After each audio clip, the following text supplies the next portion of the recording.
হু হু করে বাড়ছে কোভিড-19-এর মতোই নিপা ভাইরাসের সংক্রমণ। এটি কোভিডের মতো দ্রুত সংক্রমিত না হলেও এর সংক্রমণে মৃত্যুর আশঙ্কা 40 থেকে 75%। তাই ব্যাপারটিকে হেয় মনে করে না যেন। একটু সতর্ক হলেই সংক্রমণ এড়ানো সম্ভব। তার জন্য সবার আগে খেয়াল রাখতে হবে খাবারের প্রতি, আপনি কি খাচ্ছেন তার প্রতি।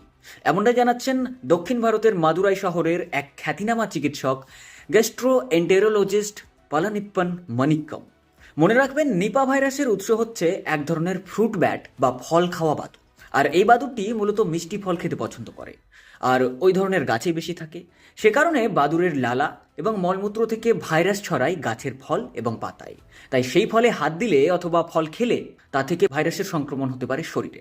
তাই ওয়ার্ল্ড হেলথ অর্গানাইজেশন বা WHO-র নির্দেশিকা অনুযায়ী যে কোনো ফল অথবা শাকসবজিতে হাত দিলে হাত অবশ্যই ভালোভাবে ধুয়ে নিন।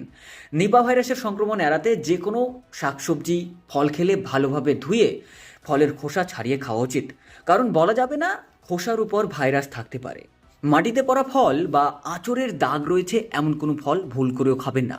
তাছাড়া বাজারে কোনো কাটা ফল না খেয়ে কিনে এনে বাড়িতে ভালোভাবে পরিষ্কার করে কেটে খান।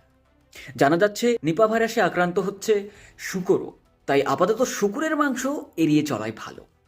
এছাড়াও হাঁচি কাশি নিঃশ্বাসের মাধ্যমেও ছড়াচ্ছে নিপা, তাই ভিড়ের মধ্যে থাকলে অবশ্যই মাস্ক ব্যবহার করেন। তাছাড়া হাত স্যানিটাইজ করতে একদমই ভুলবেন না।